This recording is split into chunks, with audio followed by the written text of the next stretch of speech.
Hey, guess who's back? It's the Legends of Grayskull podcast. Skavana and the Douche talk masters of the universe. It's the Legends of Grayskull podcast. Legends of Grayskull is a fan podcast exploring the vast worlds of He-Man and She-Ra. Join Shawn Skavana and Matthew Douche as they discuss the history and mystery of Eternia and Etheria, diving deep into all incarnations of Masters of the Universe. Hey, you know who's back? It's the Legends of Grayskull podcast. Now that you know, let's go. Get ready for the show. It's the Legends of Grayskull podcast. Sit back and enjoy the ride. Right now. Hello, everybody, and welcome to the Legends of Grayskull podcast, the fan podcast where we discuss the history, the mystery, the magic, and mythology of He-Man, She-Ra, Eternia, Etheria, Nordor, Primus, New Adventures, Ladybird, UK Comics, Annuals, Mini Comics, everything and anything you can think of with that He-Man, She-Ra, Master of the Universe, Princess of Power! That Amazon, Netflix, Prime, MGM, I don't know who's making this damn movie, but we're going to have some movie logos. Apparently. I'm Matthew Douche. I'm here again with the man, the myth, the legend, Shawn Skavana. Shawn, how are we doing tonight? I am doing pretty well, although the basement's cold. That's why I have a hoodie on. But otherwise, yeah, call me surprised that in the last couple weeks, the thing that we had both been like, yeah, we'll wait and see. And then all of a sudden, all this craziness starts coming out. So yep, it'll be interesting. Yep. So, of course, we are here today. We're talking about the Masters of the Universe live action movie. I know. But I don't know anymore.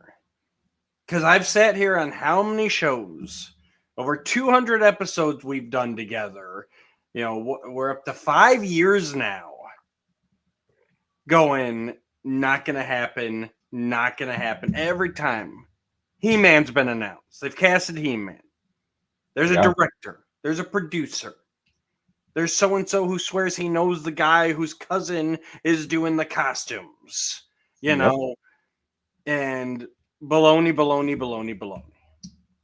Okay, we're going to go a little spoiler alert, or not spoiler, but warning right now. We're going to get heated here. Probably going to go a little less family friendly than we normally do.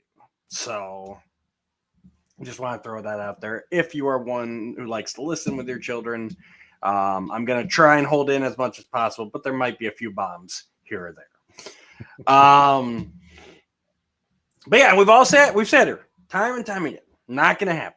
Mm-hmm. And time again, we've been proven 1,000% correct. I mean, just in the 5 years we've been doing this podcast, there's probably been at least 5 different movie dates. You know, it is coming out April 17th, 2021. Yep. Coming on. Nothing. We won't rehash the whole cast because we did do a Legends of Grayskull news episode breaking down most of the cast. But for me personally, like that was the thing that started making me go, all right, maybe something's happening. Because, you know, He-Man was announced, and it's like, yeah, they always announce a He-Man. They always announce a director. Sometimes there'll be a producer. No big deal. Then we start getting Teela. We got Skeletor. You know, we got Man at Arms. We got Goatman. We got Trapjaw. We got Triclops. And it's like, wait a minute here. Like, this is a cast now. Yeah. And not just a cast, but like Idris Elba as Man at Arms. Like, wait, no, he's a legitimate actor. Like, and that's the point for me where I started going, okay, maybe there's something here. Because I don't think you get an Idris Elba, even a Jared Leto, like just, you know, I'm not thrilled about that casting. I'll wait and see, but like just them saying Leto is Skeletor doesn't wow me, except for the fact that it is Jared Leto. So, like, I don't see these guys just signing on to sign on, like some of the unknowns that we've had thrown out in the past. Yeah. I mean, the only there's a couple other names like the King Randor Which just came out. is that was just like at the end of the week, I want to say, Yep. and he's definitely been in. I think he was in Knight's Tale with Heath Ledger, and he's definitely been in some other. I know he was in the Solomon Kane movie that came out like years ago, but he's been in a lot of other things. He's like a legit guy too. On top of that, and Marina Baccarin, who is in the Deadpool franchise and Firefly and Serenity, and like she's now Sorceress. So it's like you are getting legit people who have been involved in a Right. similar feeling kind of franchises, at least with the pop culture in it and stuff. For So sure. yeah, like the minute that starts coming up in my feed the other day, I'm like, okay, so this is really happening, I guess. So we'll see what happens. And they're filming now. So yeah, it's begun. Yep. So So yeah, James Purefoy. I did not recognize him. He is allegedly our King Randor. Charlotte Riley is our Queen Marlena. I've never And then heard of her. Charlotte. So, Let me pop her up right quick. But yeah, the big one again was like Marina Baccarin. It's like again a legit. She looks really familiar. What has she done? I'm on Charlotte Riley right here. London Has Fallen, The Take, Edge of Tomorrow, Peaky Blinders. Come on. Close to the Enemy. She got a lot of credits. Nothing I'm really recognizing. Yeah, World Without End. But yeah, the Marina Baccarin's another one where it's like, okay, again, legitimate actress, like you said, she's been in a lot of stuff, and like again, I don't see her just signing on just to be like, yeah, I signed on. So yeah, we've got a cast here, and then of course, the big news that came out that tore the internet asunder, and is the reason I was able to drag, Tom Brady style, dragging Rob Gronkowski out of retirement. I was able to drag Shawn back into the podcast studio here because of some pictures that just broke the internet. So we're going to flip through the pictures right quick first, and then we're going to deep dive into some stuff. But so there have been alleged leaks from the set of the new Masters of the Universe movie. And they've definitely been met with some mixed reaction.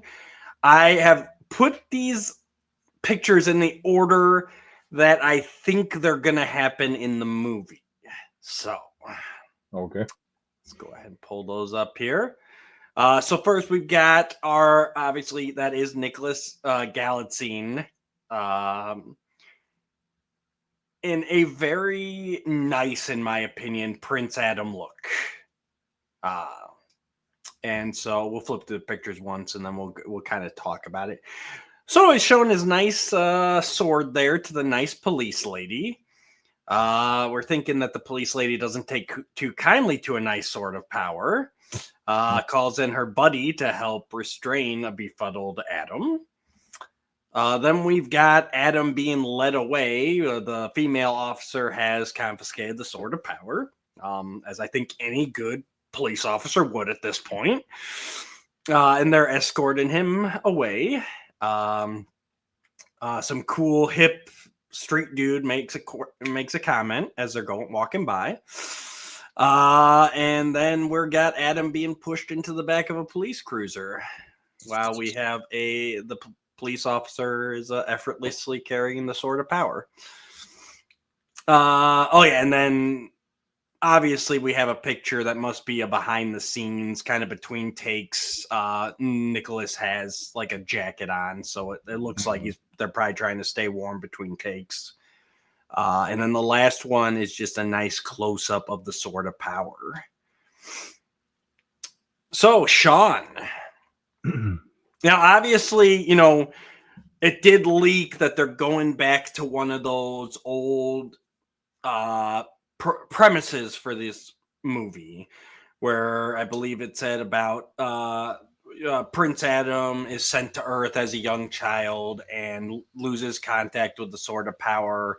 20 years later, he discovers it again and is transported back to Eternia, which we've heard that premise before. When it was first kind of leaked that was what it was going to be, I didn't pay it too much thought because we've had that one before. But now with these set photos, it does appear that this movie is at least going to start or at least have a portion on Earth. So lots to unpack in these few set photos. So where you want to start, Shawn?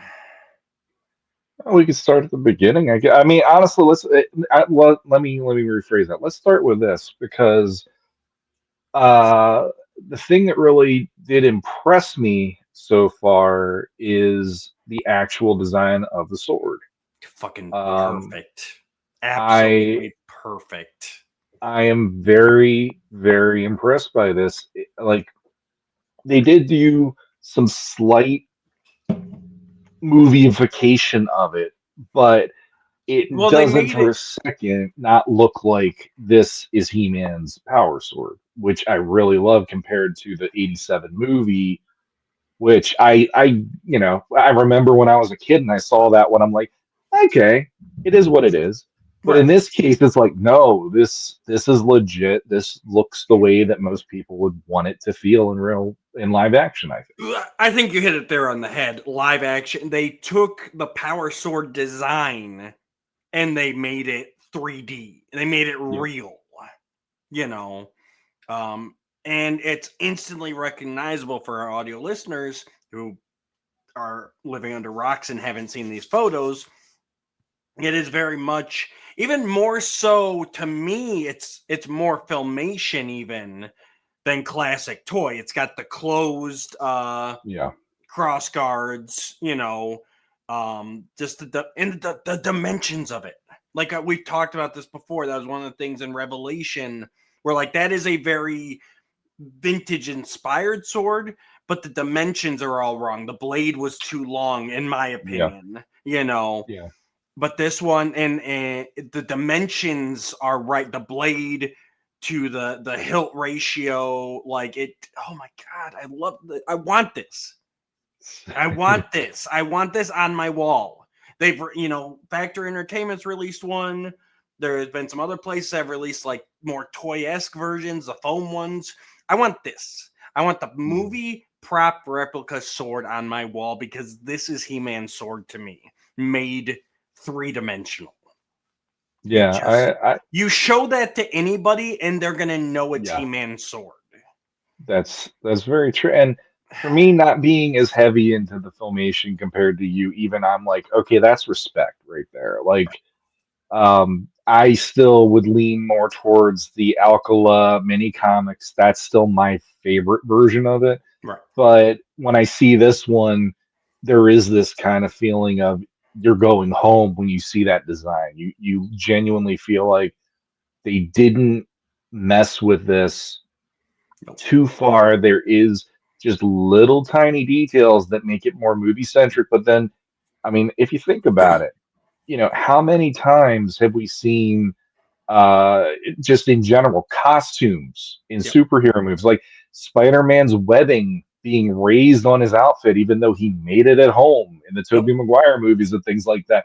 So it's like there's little details they're going to add to things in order to make them more interesting visually on the screen because they're things that maybe the toys couldn't have produced properly, or they're things just artistic liberty wise that these designers on the production designers on this movie said, Yeah. what if we do this, or what if we what if we make it more like, instead of it being rounded on the places where it touches the blade, like Yep. traditionally, what if it does have a little bit more of like how metal works on that part, and they're Yep. not rounded, they're a little more like angled, but it still is in honor of what came before and everything. Yep. And I like this actually better than the Filmation sword, to be completely honest. I know they're going with Filmation, but I do like what they did with it to make it feel more like this would be a legit sword now. Yep. Well, and So, yeah. And it is kind of, I mean, you can artistically split hairs with like, well, I like specifically the Alcala versus the Carrillo, or versus the vintage toy, but really it's all the same power sword. And even Yeah. Filmation was building off that, you know what I mean? So it's like, Mhm. the biggest difference to me between Filmation and kind of the classic toy is the hilt, the guards being closed or open. Yeah. Like that's Yeah. basically the big difference. But yeah, it's good. I liked the wrap around the handle. You got that brownish red leather wrap Yep. to give it that little bit of color pop, but nothing to like. But we didn't go 2000X with like splashes of green on it. Yeah, and I mean the one thing, and I'm glad they didn't do this, but the one thing that I kept thinking to myself for how many years that they were talking about this movie being in production or possibly being made, they did it kind of in the CGI show where Yep. there is like a script along the blade, and I Mhm. kept thinking I don't want to do that, but I wouldn't also begrudge them for wanting to do that, Right. because there is that part of me that when I think of how that all would work if you did a movie and they did it on the CGI show where he literally read the incantation and Yep. suddenly that triggers it, and that for me works better as the way to do it versus him just knowing it because he touches the sword, because that made Revelation annoying for me when it came to Skeletor suddenly knowing how to do everything. It's like he was never there when he changed. How the heck would he know the incantation? Sure. So I wouldn't have begrudged them if they went there. They didn't. It's a very clean blade, very clean design for the most part, and I'm impressed by that. I So I think yeah, that was the most shocking part for me, was how faithful they went, because everything we've seen is 2000X did a vast yeah, redesign.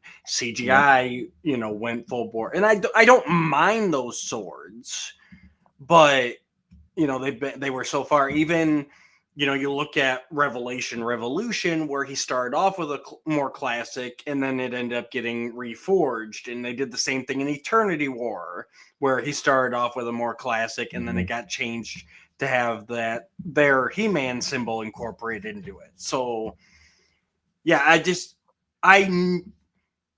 if you would have asked me, okay, will a Masters movie have a vintage power sword or something more flashy of a redesign? I would have said hands down a flashy redesign.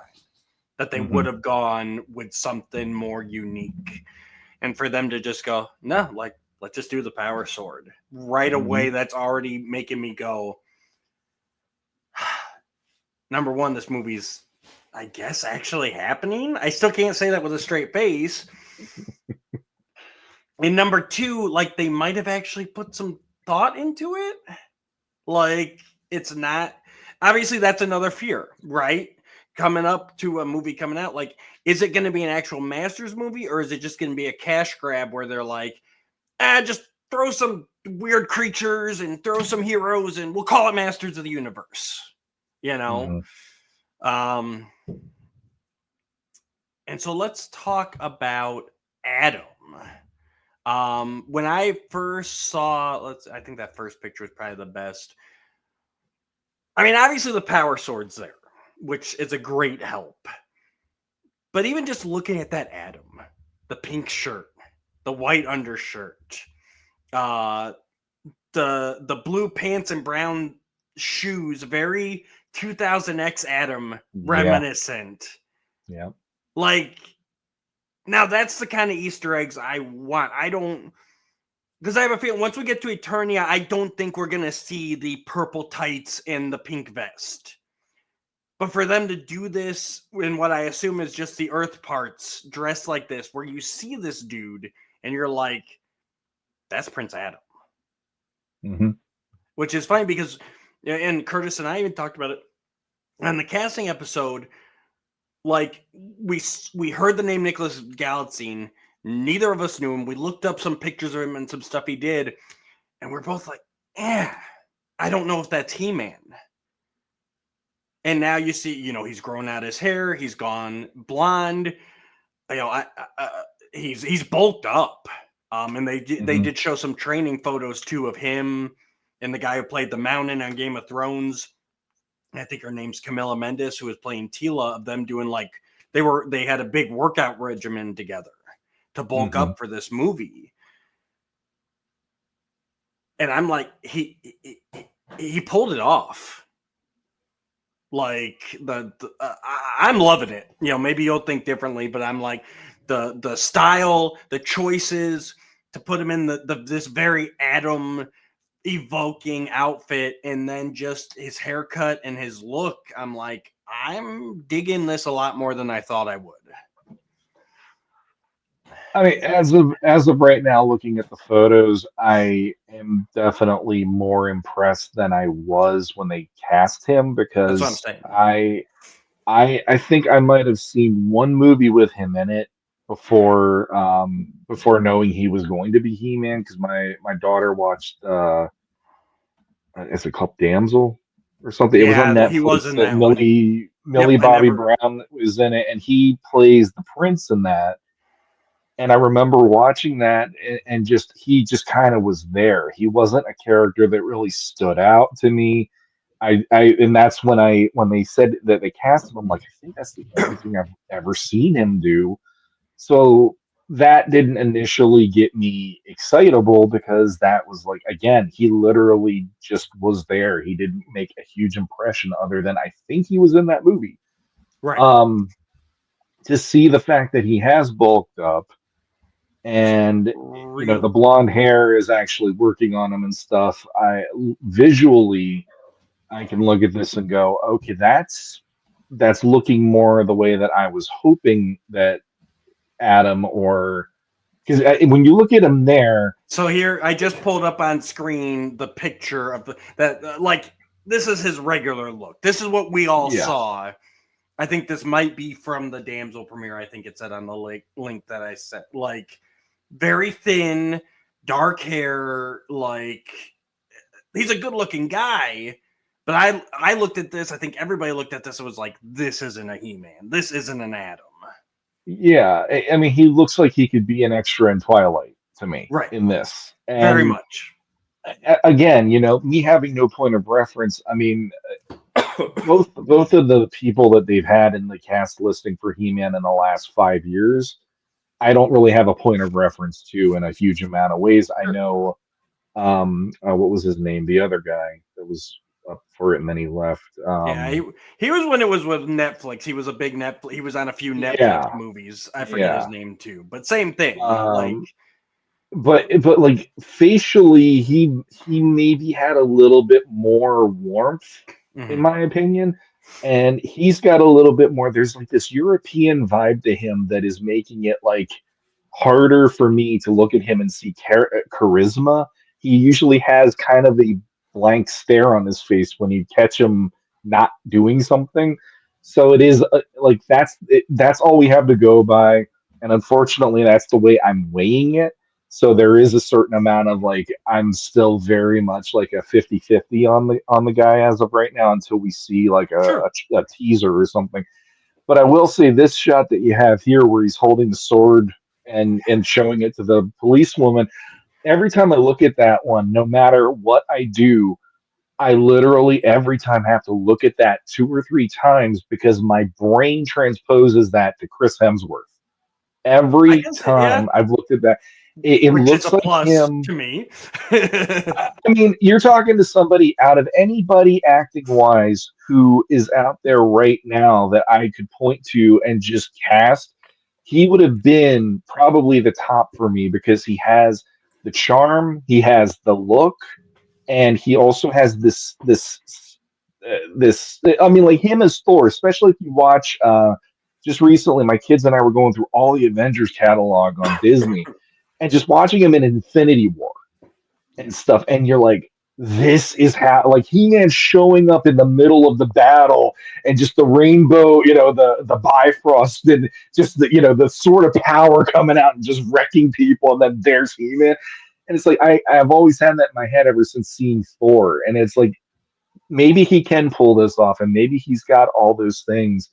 But between him and Alan Richson is the other guy where I'm just like, man, either of those guys, they would work for me as He-Man. But then with Richson, you'd need to hire somebody who's small Yeah. and just have that person be Adam because Richson is a huge guy already. So, but no, like that's my one thing is just every time I look at this image, I see Hemsworth no matter what I do. But I don't know, like you said, all of the nods to 2000X, 2000X being one of my happiest places in Masters for storytelling and things, and how they rebooted that. I'm digging that.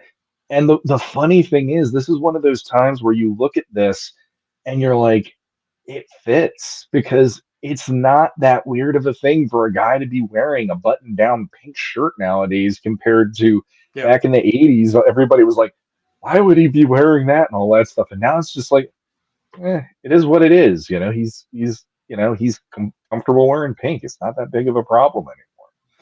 And I think this also shows just on a broader scale for a minute here.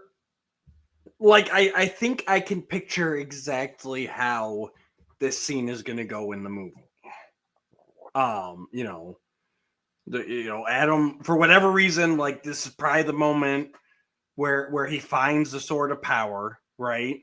And he's holding it there, and then the officer walks up and like, hey there, buddy, what you got? And him trying to explain it off, like, oh, just family heirloom or whatever. And of course, the cops are like, yeah, you can't just be walking around with a sword here, buddy. And then they end up taking him downtown.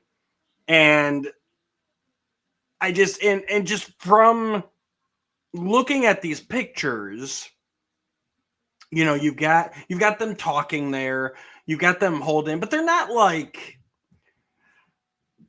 guns aren't drawn, right? He's not down on the ground. So I don't think we're going like, I think what this shows is that this movie is going to have a lighthearted feel to it, along with hopefully the stakes once we get to Eternia and we see Skeletor and everything else.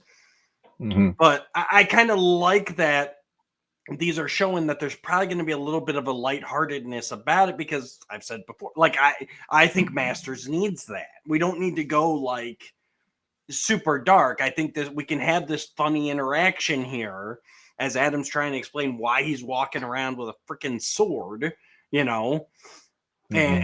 and a couple, polite, but ultimately, they're still cops, But yeah, I don't see anything here that really feels like it's not going to be like some Law and Order CSI, like get down on the ground, punk, type of stuff. Mm-hmm. You know what I mean? I know that dude walking down the street's going to throw a little one-liner out. You can just, you can picture this scene, and look at Adam's expression there, just like, oh, come on, yeah, like, yeah. I was confused though because I'm looking at this and the way with the cops and I mean if we have listeners in England in particular, yeah. I'm sorry if I have this wrong. I was for some reason I thought that this meant he was growing up in London, and the cops here I honestly thought were literally London or English police. And then I realized they actually have sidearms. Yeah, no, I don't. So, It's filming in London.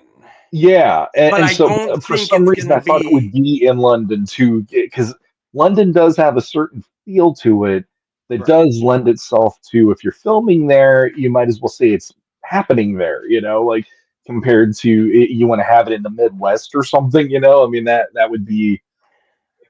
I don't know. Like that's another thing for me is the question of that because Right. they remind me a little bit of like again I don't know a whole lot when it comes to how the police work over in England compared to here, but one of my favorite comedies in the last 20 years was Hot Fuzz. Sure. So looking at them and kind of syncing that up in my head to how Nick Frost and Simon Pegg looked in that movie, and they are more American looking compared to what they were in that movie, at least. And again, that frame of reference is probably 20 years old now, but still, I don't know. It's like I maybe still they, feel like, you and said, I'm maybe I they just just pull, filmed it there, but it's meant yeah. to be America.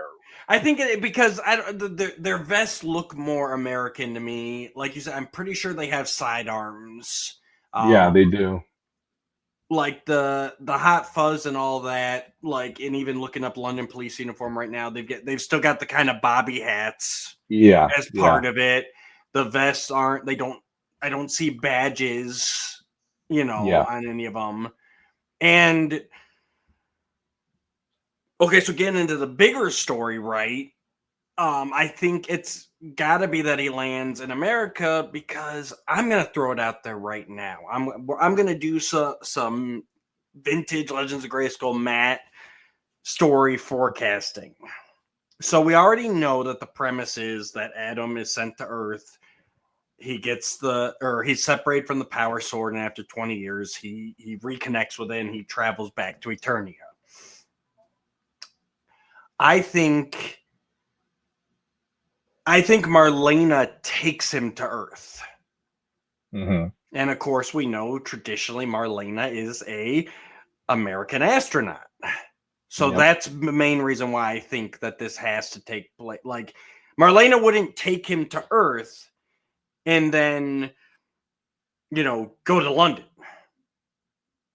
You know what I mean? Yeah, and So, that already synced up in my head of that doesn't make sense for her as because she was, like you said, she was NASA. She wasn't right. like from a different country or whatever. So So I mean, it makes sense on that level.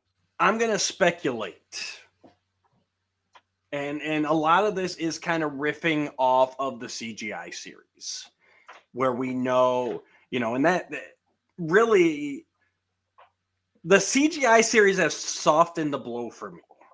If you had asked me before the CGI series how I would feel about Adam being raised on Earth and then returning to Eternia, I'd be like, oh, come on. Like, what are we doing?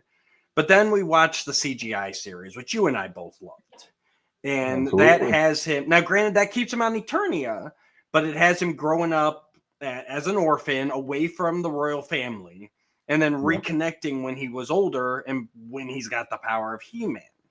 And in that series, we did, we speculated when it was on because Marlena was absent, even though she was in the royal pictures.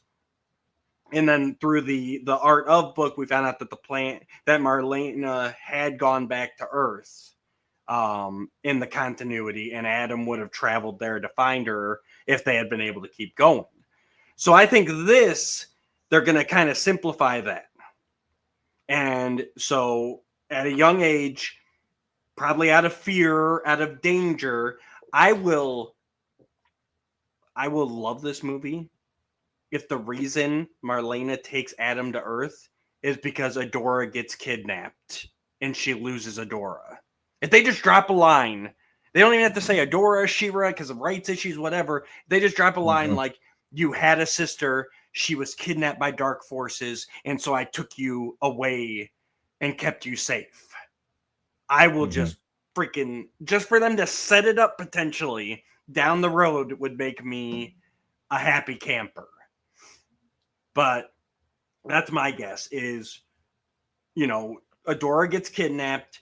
They realize that evil forces are after the twins. She already lost Adora, and so she takes Adam somewhere where these dark forces can't find him.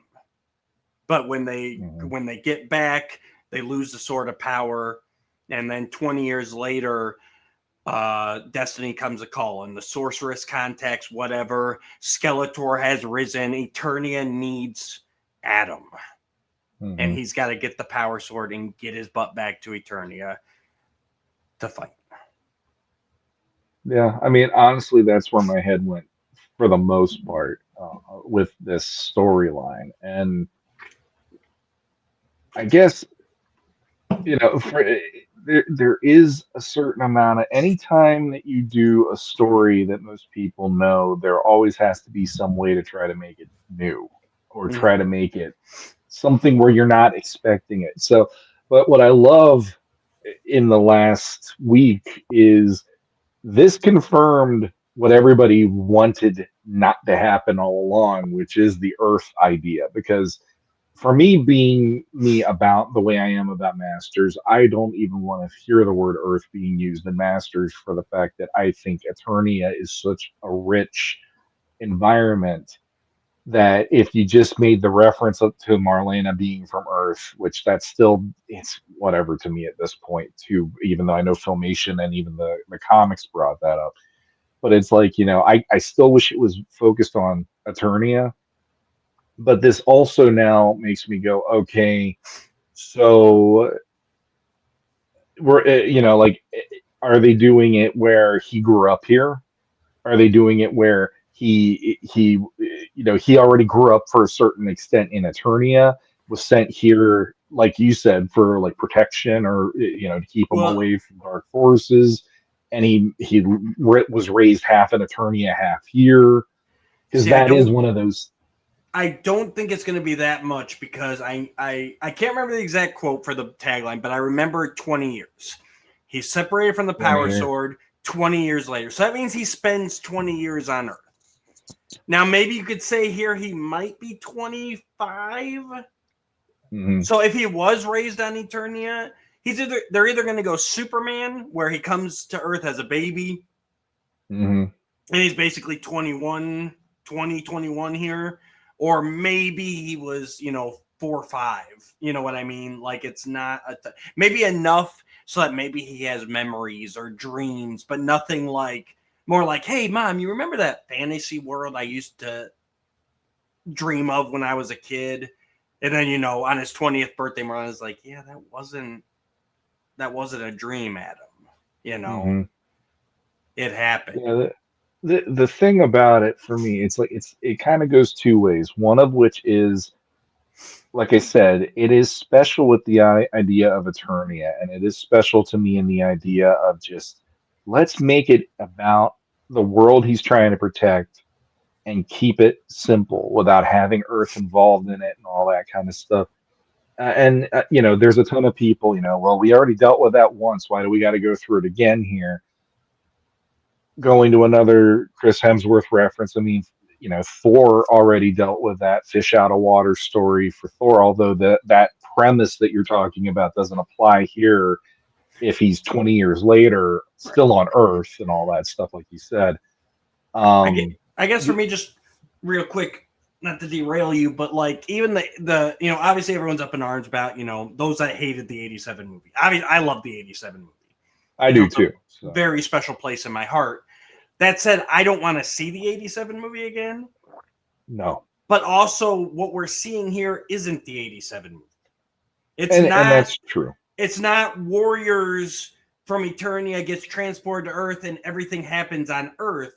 I'm betting this is 10 minutes, 15 tops, where it's just, there's a difference between starting on Earth, traveling to Eternia, and then once he's there, I gotta imagine like it's Eternia.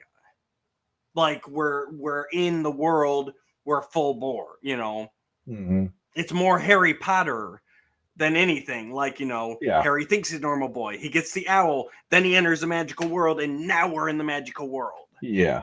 Yeah. And to me, that's completely different than what the '87 movie did. And it makes sense from a storytelling perspective, as much as it probably will piss some people off that they don't want to see Earth. But I mean, if you think about the cast that they've had and the characters they're using to this point, who is your through line? Who's the person that you're using as the audience being able to get into Eternia in this? It will have to be Adam. Yes. The only other character that would make sense, and this would make me just lose my mind if I had to do this, is Orko. And I don't want Orko in the movie being the one leading me through Eternia. I like it better if we're dealing with Adam doing it, because then by the time that you get him to finally do the incantation, you're hopefully crossing fingers, hopefully pumped to see that happen. And in that way, I'm not going to begrudge this, and I'm not remotely going to say this is going to suck. I'm also not going to say it won't suck, Right. but I'm just in that whole thing of, okay, we at least have our bearings now. This is where it could be in the, like you said, first 10, 15 minutes of the movie. Yep. Hopefully they don't do more than that. And then we just boom right to Eternia, and let's get into the good stuff that everybody's always wanted to see on the big screen, done in a way where it doesn't feel like here's a bunch of hills and we have Grayskull in the distance, like we had in the '87 movie for the most part. Yeah, and you took the words right out of my mouth, Shawn. That's exactly what I thought once my mind settled on this and I processed through the scene. The audience surrogate in this movie is going to be Adam, because he is the one who's learning / relearning all the stuff about Eternia, and I'm down for that. I love my Orko, and I hope Orko's in this movie.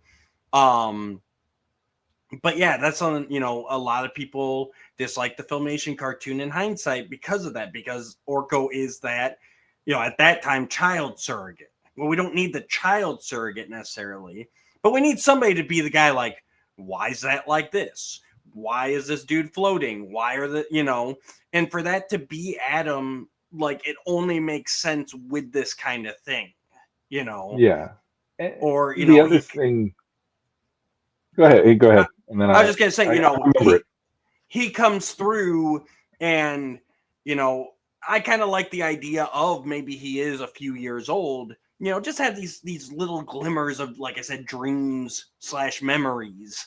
And when he comes through to Eternia, Cringer comes and greets him. And he's like, I remember you. I thought you were just, a dream, but you were there in my, by my crib and everything. And, so you can still have those kind of connections, but you're also being able to explore this world and just follow Adam on his journey to find out his true heritage.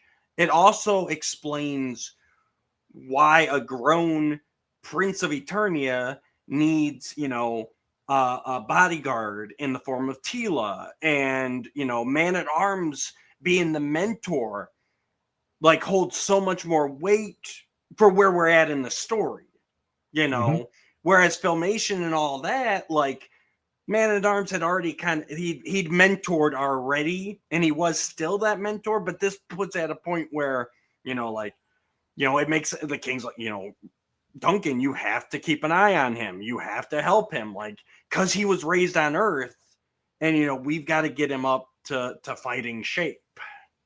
Yeah. And another movie, and I know you love this movie, another movie that this works with, that I think would instill this into Masters, is Shazam.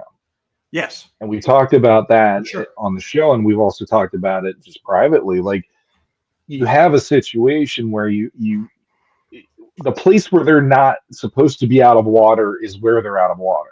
Right. So here, like Billy Batson just being this, runaway orphan that's always jumping from foster home to foster home, and he's just trying to find his mom again and all that stuff. And then along the way, he ends up becoming a superhero. And in this case, I don't think they're going to go to that level where it's beat by beat that, but I think that does actually make some of this a little more fun when he's seeing some of Eternia. Like, we're going to be seeing some of Eternia at the same time, and him just being like, wow. Or, you see Skeletor and he's like, holy crap, or, whatever. And just having those moments where you're seeing him just not even remotely immersed in Eternia the way that, like you or I would be watching this going, I hope they do this. I hope.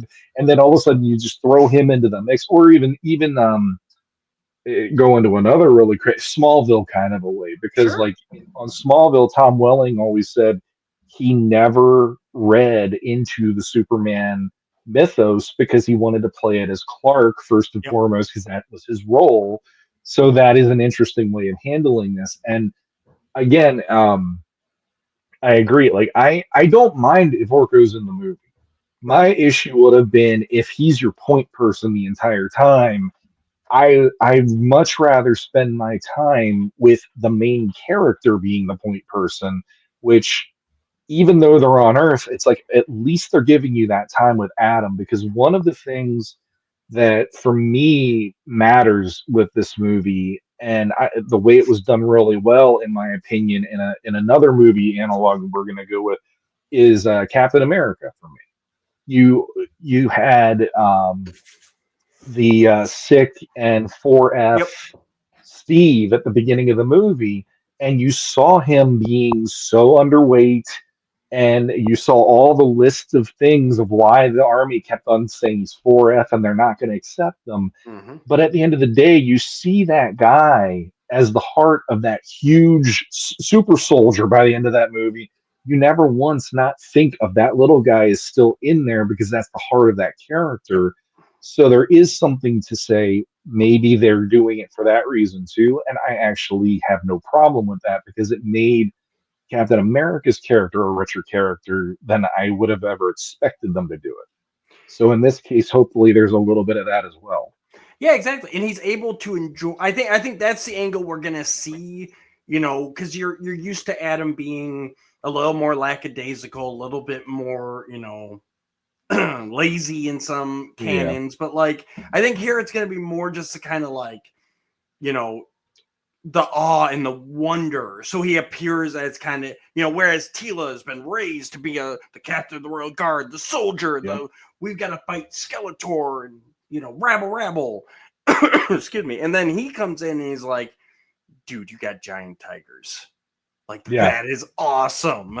And they talk. At least that one talks, Come on, Adam. We got to go train on sky sleds.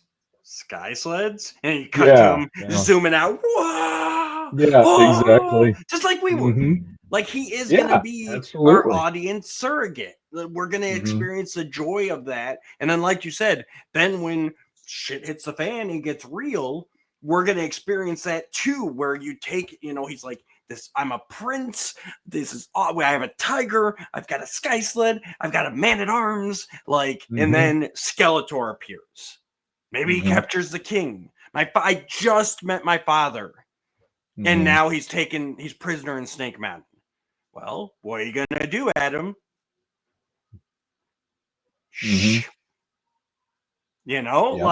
Let's go. Yeah. Yeah, there's a lot. I mean, I'm actually, the more I think about it, I know Marina Baccarin didn't have a huge part in Deadpool Wolverine. Yeah. But she had a pretty decent part in the first two Deadpool movies, at least.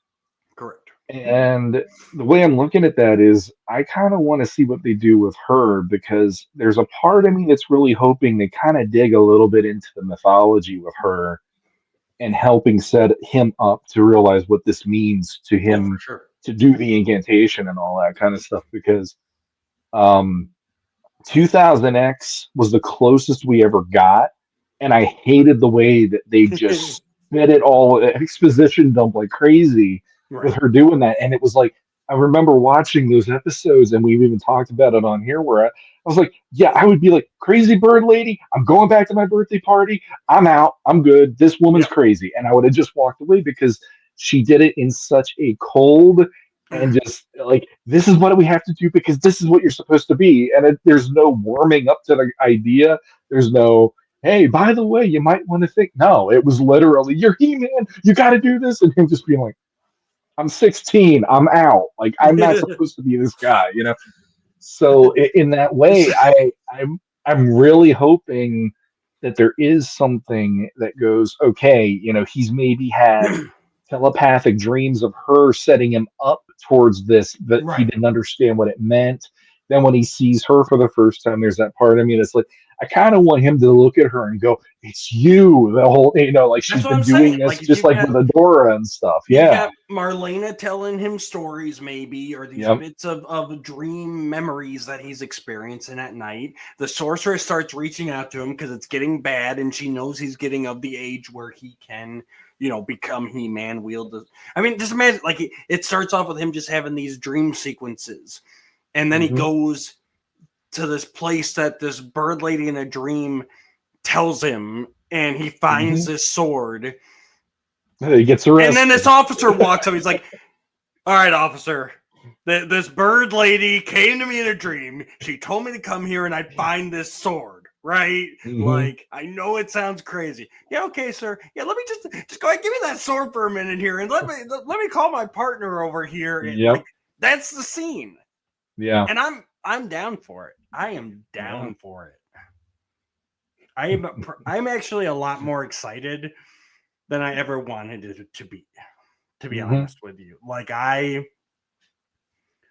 really wanted to shield myself and be like, just we'll see. But the more I thought about this, the more I looked at the pictures, the more my brain, and maybe that's me setting myself up for failure and disappointment. But just my inferences on this have me actually pumped to see this movie.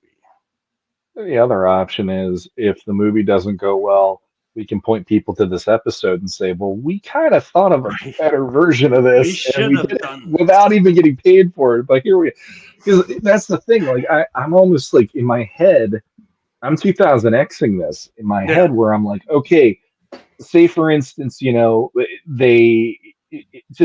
again, none of this is what's going to happen in the movie, people. I'm just literally having fun with it because Matt just had me start thinking a little bit more.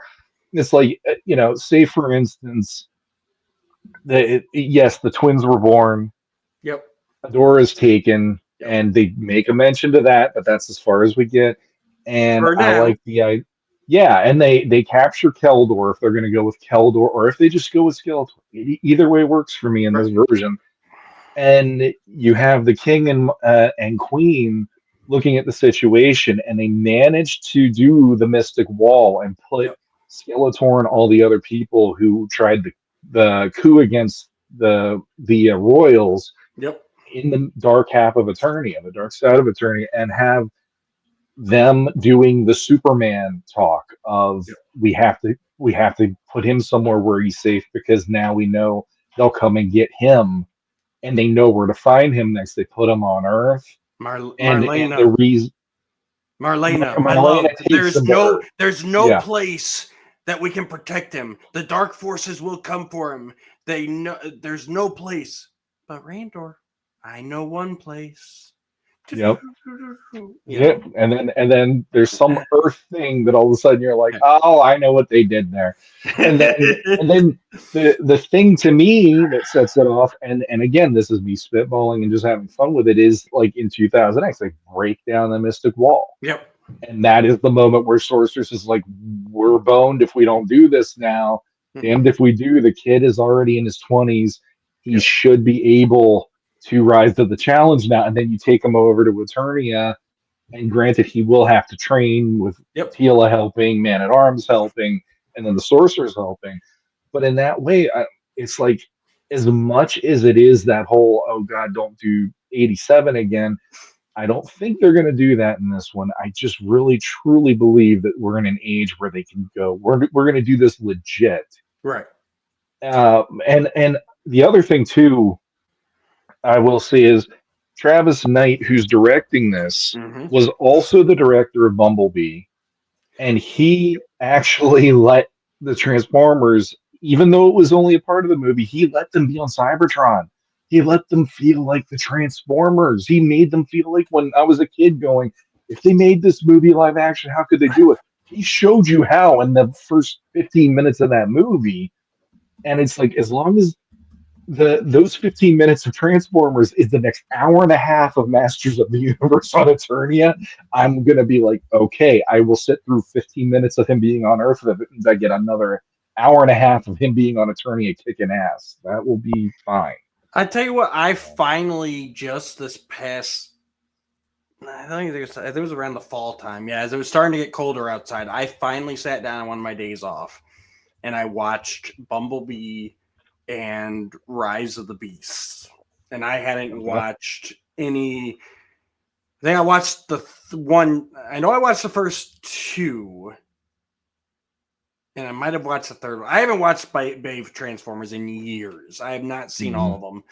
But finally, I'd heard enough. I watched Bumblebee. That was good. I watched Rise of the Beast. And I'm like, Bumblebee was good. Rise of the Beast might be the best Transformers live action movie there has ever been. And now maybe that's tainted somewhat. Whole other discussion whether you like the Maximals and Beast Wars or not. Spoiler alert, I did enjoy that. But yeah, if they can do that to He-Man, where they just let these characters be the characters. Yeah. And I'm fine with the Earth connection. Ever since I can remember He-Man, Marlena was from Earth. You know, there's a Filmation episode, Visitors from Earth, where He-Man orbits the Earth and saves it from an asteroid. They went there in the 87 movie. Like, this isn't... That's not that out of the wheelhouse. No. And I think where people get upset about the 87 movie is, like I said, the fact that we didn't get to see a full cast of heroes and villains. And then we got to see them fight in a junkyard instead of, the Evergreen Forest. Or in a high school. Yeah, exactly. Right. And so it's like, that's different to me. It is. It is. And the main one that I remember seeing a lot of since I joined a lot of the social media groups for Masters is that most people are just pissed that there wasn't a Battle Cat in that movie.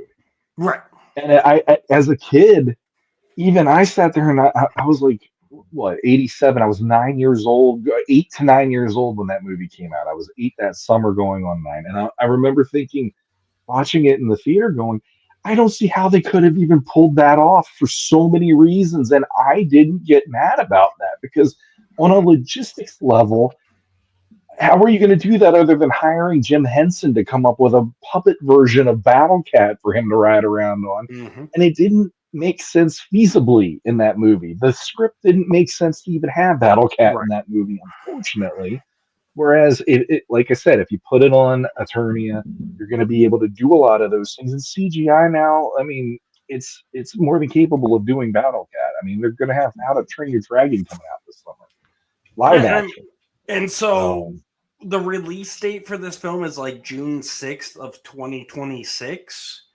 So it's like, if they're filming already, that gives them plenty of that shows that they're in. Excuse me, guys. That shows that they're intending this to be a CGI heavy film and they're giving themselves enough time because principal photography should only take a few months, at most. So basically they're trying to wrap their principal about a year before. That gives them about a year to do all the special effects. So that's, I think that's pretty close to what we see with the Marvel movies and everything else. And I think that shows that they are taking the time and that they're going to do this right.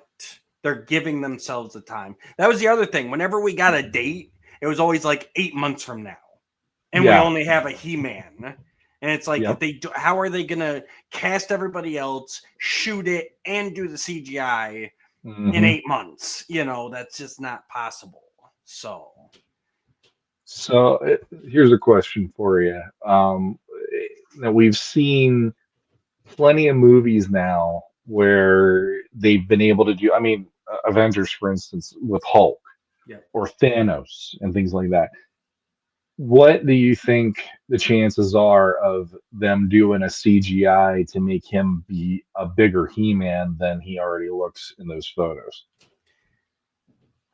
I don't know if I want them to, honestly.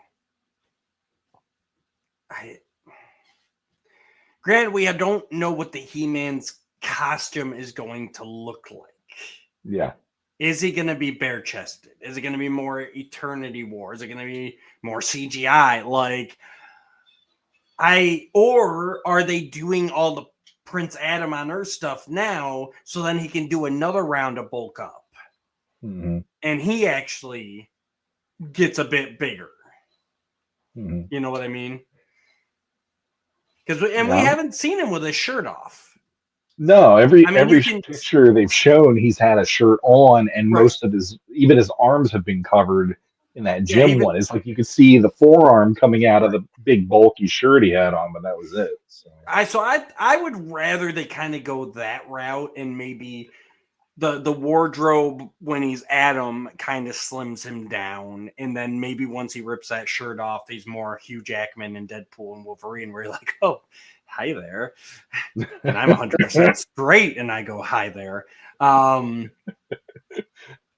Just like a prayer, Matt went there. Oh, your voice will take me there. Yeah. But you know what? Like, I'd rather see that type of like trick photography than I don't know about CGI muscles. You know what I mean? And So, with He-Man yeah. growing up on Filmation He-Man, I don't need him to be like the biggest bodybuilder on the beach because Mhm. I know that his power comes from Grayskull. So I need Yeah. him to be muscular, but you know, some people like that really like almost even Hulk He-Man where he's like, "Argh!" And like I Yeah. don't need him. I don't need He-Man to be that big. You Mhm. know, like I always liked on the toy that Fisto's biceps were bigger than He-Man's, even Mhm. though He-Man was stronger. You know, but it's where his strength it comes from the power of Grayskull. So like that works for me. So I Mhm. just need him. I need him to be fit, but I don't need him to be the biggest guy out there. And even that, you know, we'd see Grant's, you know, Clawful like on 2000X and Whiplash, like they're towering over He-Man, but Yeah. He-Man can still take them down in a fight. Yeah. Well, the reason I'm asking is like I'm looking at those photos and I'm seeing him being the same height as the cop. So there's an element of it to me that's like I'm guessing that cop is probably somewhere between 5'10" to 6 foot. There's a part of me that wouldn't mind if you know, when he does turn into He-Man, actually making him maybe like 6'2" or 6'3" maybe, and at least like filling him out a little bit more, but not going so overboard that Yeah, he's ripply everywhere and going crazy, but making it like he does have maybe a little bit more height to him and a little bit bigger depending what they do, because there's a part of me that's like, okay, is this how we're going to actually see Adam, or will they right. do maybe like the Steve Rogers where he's maybe that's the shot they're doing at that point of the day to get him doing it, but then maybe there's somebody who's maybe a little less bulky that comes in and does a reference shot or something like, Right. you know, the young the sick version of Steve and the skinny version of Steve. So there's a lot of questions for me, but there's that part of me that I'm like, Avengers proved you could do Thanos, you could do Hulk, and even the movie Free Guy. At the end of the movie, they do have like a big bodybuilder guy fighting Ryan Reynolds in that Right. part. And ever since then, I'm like, I actually could buy that in He-Man, and it wouldn't bother me as long as they got the motion of the head to line up properly and it not looking completely weird. Well, You know, that's what I that's was. one of the big caveats though that I'll That's what I give was it. getting. It's got to look good, and that's what Yeah. worries me. But like, there's now I looked it up. Nicholas himself in real life is 6 foot even. Hmm. So, but I mean, so the cat's probably about my height, 6'2". Like he's just above him. Hmm. But that's the kind of stuff I was talking about. Like, so Adam, he's got regular shoes on, but then when he gets in the He-Man costume, maybe they put, you know, some heels, some Give lifts them on the some lifts. boots. Yeah. You know what I mean? Like you can do tricks like that. Like I said, the Yeah. wardrobe hangs looser on Adam so he doesn't look as buffed out, but then once he takes the shirt off, you see the bicep muscles. Hmm. You know, there's stuff you can do there to kind of even posture, right? I mean, we're seeing it with Yeah. Adam, right? Like he's always kind of like, you Yeah. know, Grant, he's talking to the cops. So is that like he's just ashamed that the cops have him, or is he going to do a Christopher Reeves, you know, playing Yeah. Clark Kent a little bit more like, yeah, Miss Yeah. Lane, and then I am Superman. You know, like Yeah. there's Yeah. that kind of stuff you can do, and I guess just offhand, I would rather they go that route where Hmm. they do it through the photography through, you know, even throw a little bit of bronze or whatever, darken him up as He-Man, go with a filmation route, you Hmm. know. And I think, I mean, if you can make Elijah Wood look like he's half the size, you know, as Gandalf in Lord of the yeah. Rings, you can make this dude look like he's 6'5", you know, against, you know, Idris Elba. So Yeah. It does. And this is just me looking to the future, even though I don't know what the future will be for the movie. But there is a part. I mean, that's like you gotta at least have him locked in for 3 movies with the potential of this working. And the problem I feel for him as a Nicholas in this case is every time you're going to have to change your body to do this because of who you're playing. Which, granted, like Chris Evans had to do that with Captain America, and even Zachary Levi had to do that for Shazam because he was definitely a skinny guy when you watch Chuck and all that stuff. So there's this element of how much is this guy going to want to do that over the potential 10 years of 2 or 3 Till you're movies 90. till you're 90. No, Till that's you're only Hugh 90. Jackman. That's only Hugh Jackman. He's a national treasure like that. He's a worldwide treasure like that. But with this one, there is that part of me where if I was him, I would almost say you got to do something CGI so I don't have to do this to the insane extent every single time I'm having to play this role. But we'll see Or what like I happens. said, you keep it a more realistic human proportion He-Man. Yeah, And just let the power of or Grayskull make up the difference. That you way. can do that, and the other option that Mattel built into the figures is that you can then say, okay, the next movie he is going to be Battle Armor He-Man Right. because it's a And then bigger that threat, or so. yeah, So then that way he's not having to constantly yeah. go and bulk like crazy every time. So there Yeah, is that. I mean, obviously you gotta get, but I think if this first movie, like, I think 3 Picture is definitely the starting point. Um, and I'd like them just to do Skeletor that whole way, just a nice Skeletor, like, this is the introduction to the world. I want, he needs to win the day against Skeletor, but he doesn't need to beat Skeletor.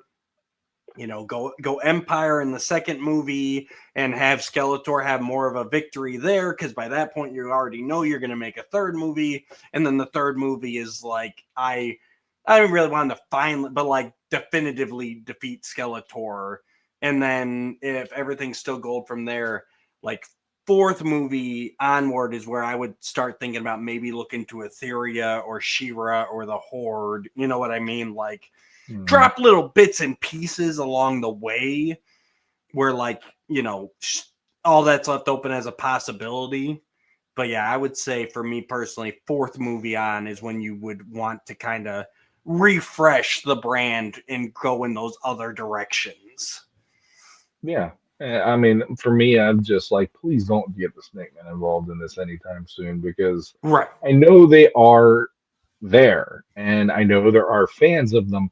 But for me, ever since 2000X, that's the death knell every single time. And if they go Snake Man on the second movie, Right. that is automatically going to have me going, you guys still didn't learn your lesson. Come Yep. on. It's like Hordak is such a more interesting, charismatic, and just a bigger threat than King Hiss, in my opinion. I'm But sorry, he just is. right. And So even then, I don't want Hordak in. I wouldn't want to see Hordak in the first trilogy. Like I said, you want to make a reference to the evil horde that abducted your sister? Awesome. yeah, Great. Love it. If you wanted to be in Castle Grayskull and the sorceress goes, shows the tapestry on the wall, here are the heroes of the past, and you see heroes smacking King Hiss on the forehead with a mace. Like, my mind will go, ooh. yeah, But that exactly. doesn't mean we have to go into it. Yeah, There's yeah. those differences. But hmm I'm way too excited. I'm gonna be disappointed, aren't I, Shawn? I don't know. I mean, this some things that we have going for us is we are in a time where, and I'm going with comic book movies, superhero movies, because they're the closest thing we Yeah. have to this at this point. Um, they are wanting to be as close to the material as possible nowadays, and Marvel really went for it since Iron Man with trying to go, here are these stories. They're not going to be panel for panel exact, but this is going to tell you this story that we did in the comics that fans loved. And there's a part of me that's like, okay, even with James Gunn's Superman about to hit this summer, like that feels there's some things where it's like, okay, it's not like Chris Reeve again, Right. but it does have that feeling of the hope is there and the superheroism is there with him saving people and stuff again versus what we had in the last 10 years. And there's that part of me that's like, you can show your true colors in these movies now without needing to feel like, oh, we got to water this down. People are going to think this is ridiculous or whatever. The other side of that coin for me, though, is Masters has only been really tried and tested in animation, and the live action movie didn't deliver the way that fans had wanted it to.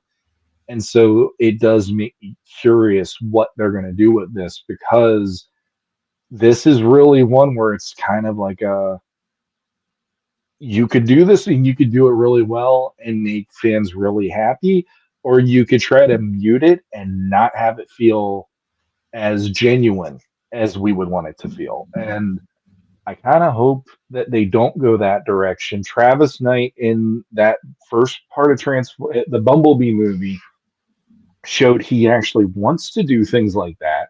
Yeah. And he gave us the closest that has ever been in any live action form. So I'm like, I'm judging him on maybe 10 to 15 minutes of a movie to have this opinion for an entire He-Man movie. But I'm also just like, if he did that there, unabashedly letting us have Cybertron and letting us see some of the war on there, I'm like, he probably wants to do this the right way. And even Sonic, for instance. Yeah. It's like, we even have movie Still haven't franchises seen like 3. Sonic. Just so you know, I still I'm haven't not seen going to 3. say anything about Okay. no I just want to make spoilers. sure. But I want to make sure we're on the same page before I you mean, continue. look That I have at- not seen 3 yet, and you know how I hate spoilers. So, but look at those movies and look Yeah. at I had no idea how many people love Sonic until I saw these movies, and my son is addicted to these things. Yep. And I'm like, I'm a Mario guy myself, but okay. Yeah, and these things are making so much money because they're doing justice to the characters and stuff. So we have that chance now with one of the ones that we've always loved as kids, and I hope they do. I mean, I think it's going to lean more Filmation than anything. And there's a part of me that's like, if they go there, I'll respect the fact that they went there because that's what everybody's baseline was when they were kids, I'd say. For me, this is not the movie I'd want it to be already because I'd really just want the Savage stuff, but it's never going to happen. Right. It really, anybody who wants that version, it's not going to happen because there's too many other facets that make fans love it for different reasons, and you got to please everybody somehow. So, me seeing the Power Sword, it's like, hey, the Power Sword. It looks like the Power Sword. That's cool. And it's like, that gave me a glimmer of hope compared to if it looked like the 87 movie again or something similar. I'd be like, well, here we go again, and instead it feels like they're going in the right direction with the little bits we have right now. So hopefully they still keep going. what if they do a scene where like Adam gets to Eternia and like they're like, oh, what? They're like making fun of his clothes, or like he's got the pink button down and like the Earth clothing. They're like, we need to find you something to wear, and they go into a closet and like he's flipping through, looking at stuff, and one of those is like the 87 movie harness. Mm-hmm. Where they kind of do like a what do you expect yellow spandex type thing. Like they pull out the Speedo. What is this? And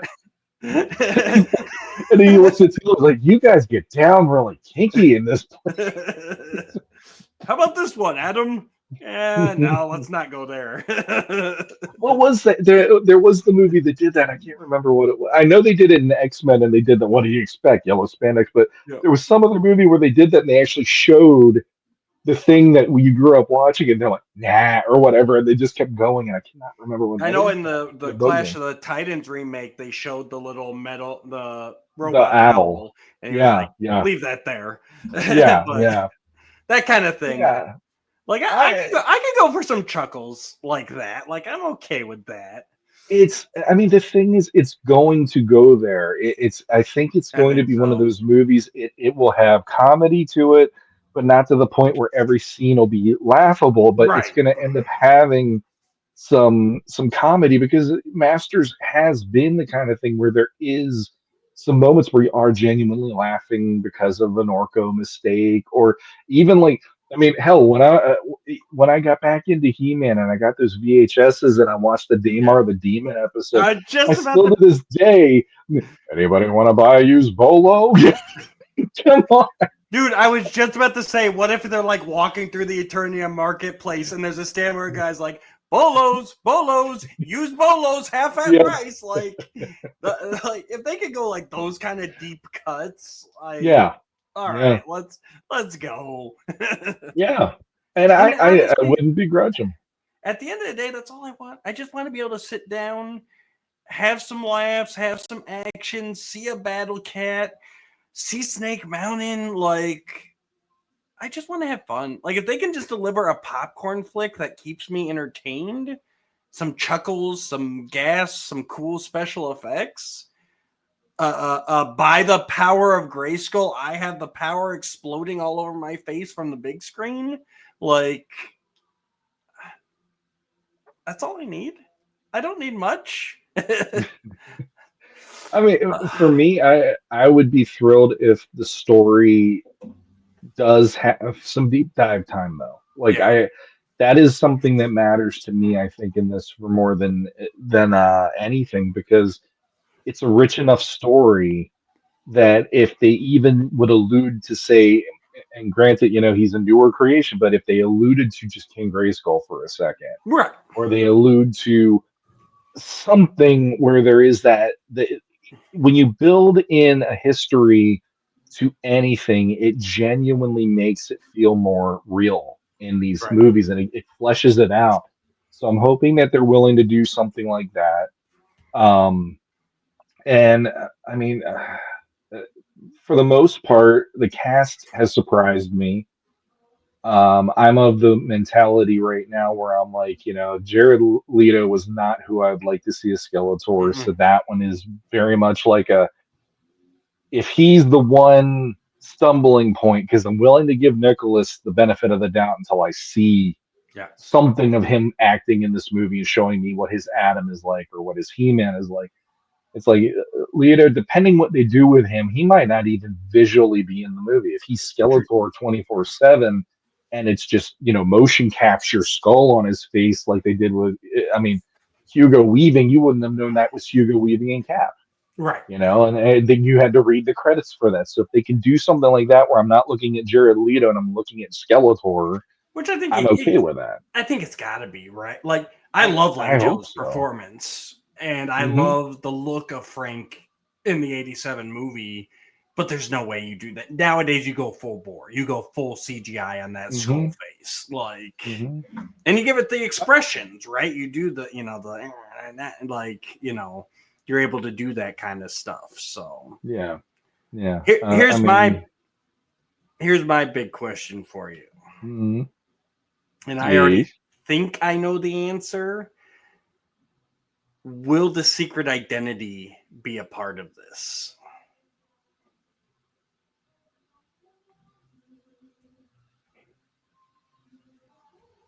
So based on him coming from Earth, and depending how that all works out within the story, I would kind of be surprised if they went with Secret Identity, because all of a sudden it's too convenient that we have Adam on Eternia, and then this other guy shows up that's He-Man riding around on a green tiger.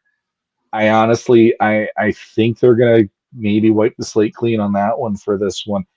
And who knows, maybe they'll find a way of doing it where it won't be as in your face as what I'm thinking it will become, because the timeline with that, it's too tight. If they would No, have had I He-Man sightings previously, you got him in the clear to do the secret identity, but unfortunately, I don't think it makes sense. I don't think so either. Just looking at and just the fact that Adam has the power sword on Earth brings it back to Eternia. Like I think we're going CGI on this, where everybody Hmm. just knows that Adam is He-Man. Yeah. Which is unfortunate to me, but like same thing. But I'm also like, story wise, it makes sense. And with CGI, I made peace with it, where it's like, okay, it makes sense in this story for it just to be Adam is He-Man, He-Man is Adam, Finkel is Einhorn, Lace is out. So The other thing too with at least the cast so far, and we keep hearing other people being added, so I don't know if this is legit everybody. Maybe they're still adding people that we'll find I'm out sure, in and a week I or think we could two. see a Who bunch. knows? They did that one guy as Fisto who I didn't recognize, and Hmm. and I think we could see a bunch of people just kind of like, oh, there's Stratos in the background, there's Mechanic. Yeah, Like I could see them doing a lot of that where they're not necessarily named parts, featured roles, but we still see them there, yeah. or a presence like them. But the thing about at least the core group that I've heard of, I mean, you have the sorceress, Yep. you do have the king and queen, Yep. Tila, Man at Arms, and Fisto for the good side at least right now. Yep. And if they release anybody else, that'll That's be news everybody I know of. Yep. post this episode. But the way I'm looking at that is like that's a group where, in and of itself, there aren't many people that don't need to know who is who. So if they know it, it is what it is to me. Right. Like and I'm fine with that. But I know you've always been really big on the secret identity, and I'm one of those people that we've seen enough of people foregoing that in this era that Yeah. I'm kind of like it's I don't want to say it's the trendy thing to do, but there is like a certain amount of it's a harder thing to do now because there's too many people asking questions or too many there's I don't know. I just feel like that is unfortunately a trope that I don't think we're going to see as much of anymore. And I'm wondering, even in the new Superman movie, how long that will happen because you see Lois and Superman kissing even in that trailer. So it's like, I think she Yeah. knows. I I have a think at the feeling. beginning of that she already knows, Yeah, unfortunately. yeah. So, I mean, I but think it forgoes a lot of story telling that I really like. I like that kind of, the I awkward know, I know, conversations, I the know. having to hide, like, and eventually the payoff of when they find out, which goes better in Hmm. some continuities than other continuities. But Hmm. um but again, like I'm okay with it. I would prefer there to be a secret identity, but I'm not going to burn the whole thing to the ground because there might not be. Hmm. So out of the stuff that you have as like your checklist of what you hope the movie could have, because that's all we have right now is hoping what could Right. happen. Um, what I'd say, what are your top three things that you need to see this movie do? I know you kind of already addressed a little bit a little while ago, but what are your top three things where it's like if they hit this, and the other, your money was well spent, and you're hoping a second one is going to be down the pipeline pretty Uh, Majority of action be on Eternia, which soon. these set photos do not rule that out. All right, Um, agreed, agreed. I want a legit filmation inspired transformation sequence. Hmm. By the Hmm. power of Grayskull, I have the power. Hmm. All over my face in the theater. All over.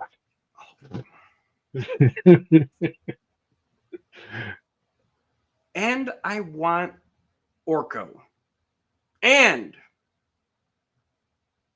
I want him to be pure CGI. And I want Griffin Newman to voice him.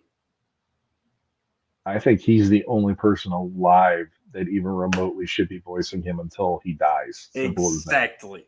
He If they again, do that not guy. reach out, because Orko has to be pure CGI. Yes, You agreed. don't half-ass Orko on this. You No. need Orko. He needs to be there. You have to Mhm. CGI him. You need a voice actor.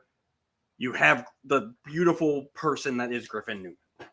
Absolutely agree with you there. Make it so, Mattel, right now. Yeah. Do it. Go now. Do it. Do it. Do it now. What about you, Shawnee? Uh, so like I said, I think it's leaning into filmation a bit more. for the nostalgia aspect. So I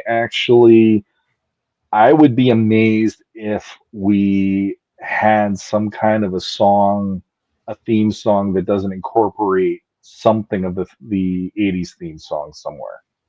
Talking That would the be Filmation or the the 87? Filmation. No, the Filmation theme song, at least for the transformation sequence, because that's one of those things with Okay.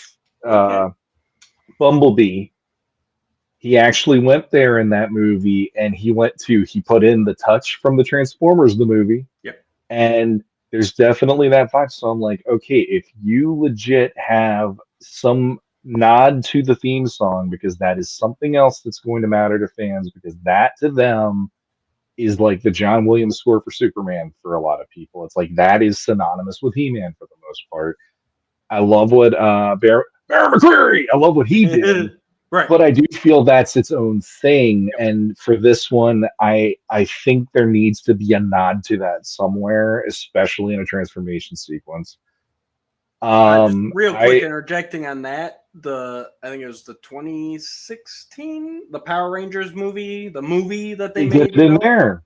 Yeah. when they finally summoned the Zords and you had the Yep. old school, The old school song. Yep. go go Power Rangers. Like Yeah. now I'm like, yeah, baby, let's go.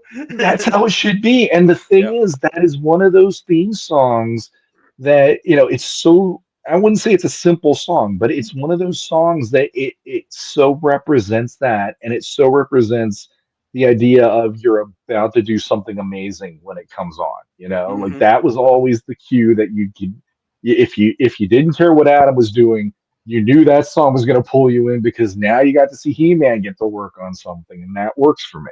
Absolutely. Um, I am right there with you on the CGI transformation sequence, though. I want to see something that we didn't get to see it in '87, and for me, like Filmation, the one thing that I every day when that show would come on, anytime that theme song would kick in, and I knew Adam was about to change, I was always glued to the TV because that transformation is something special every time they did it. There's no ifs, ands, or buts for me. It's still the best one out of every version we've seen to date. And I'd love to see a live action version that is an homage to that in some way, shape, or form. And I really, really hope that Nicholas can pull those lines off, especially there, because you know, rest in peace, John Irwin, dude. You nailed that so well that to this day, like the day I die, I will Yep. go.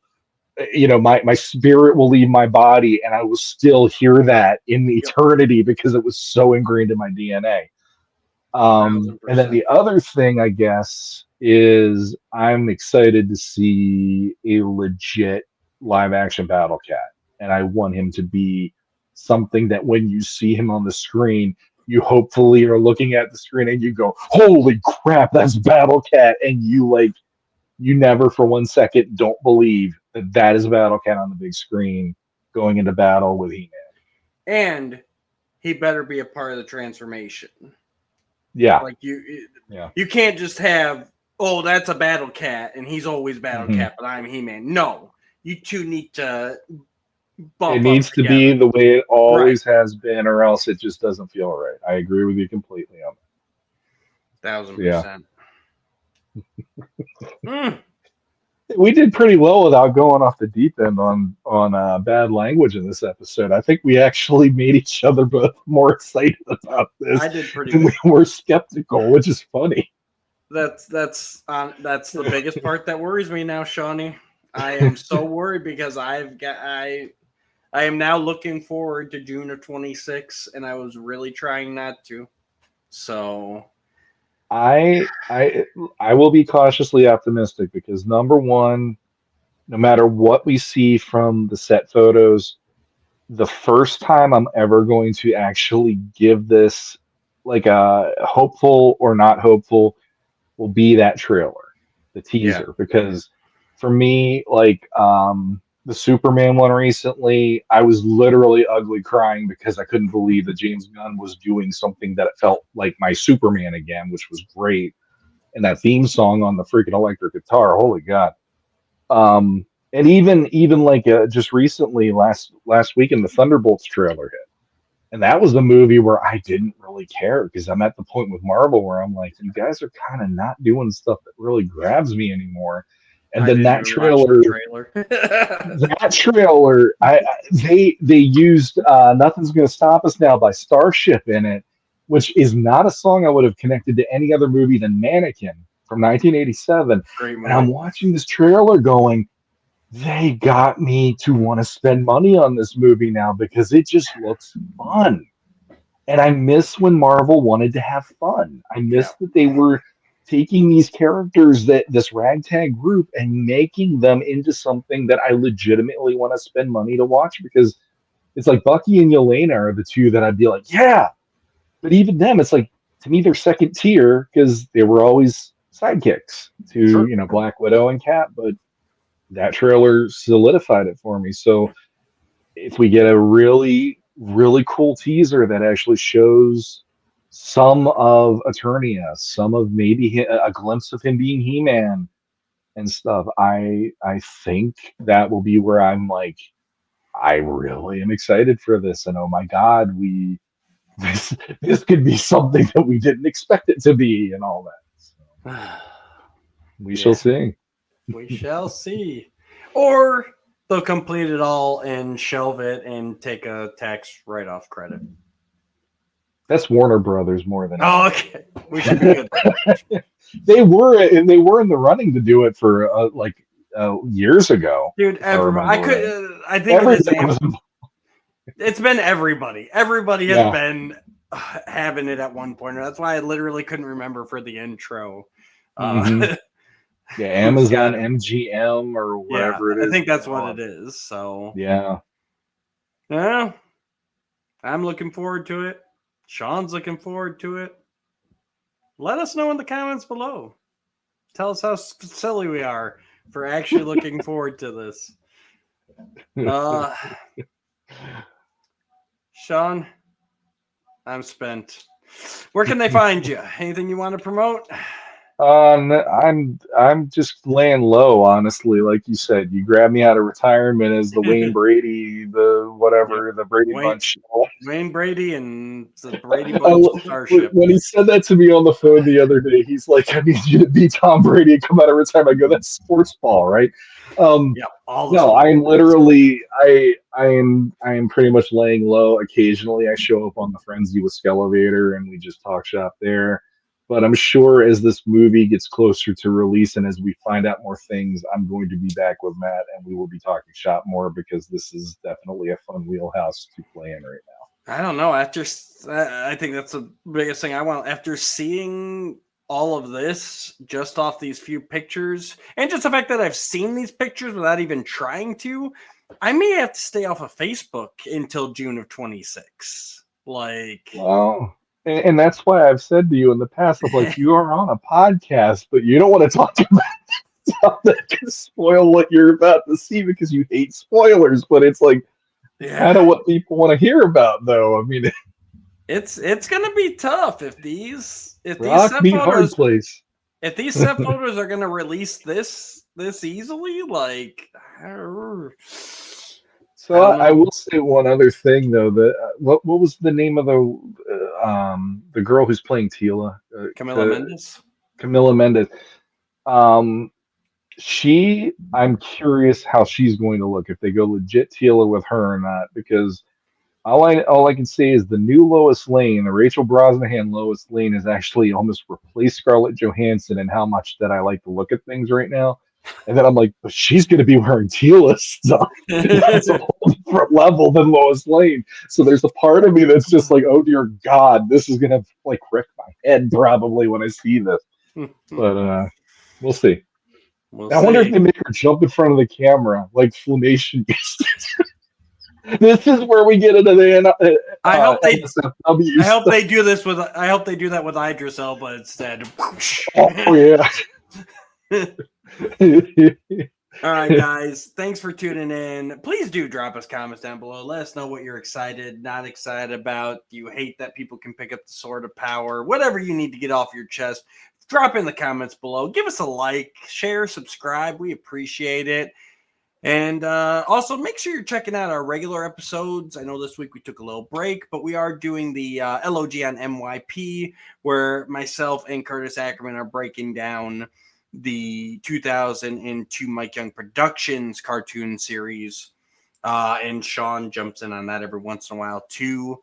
We're coming up to the end of season 1, so hopefully we can get Shawn back on at least for our season 1 recap. He came on at our midpoint recap, so I would be happy to talk about the end of season 1 because that's some of my favorite episodes right there. If you really want me to show up, I will do that. So I Shawn will be find a coming way. on again, and it's a lot of fun. Each week we break down one episode, so go back and check that out.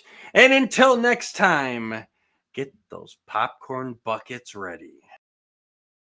Oh, come on.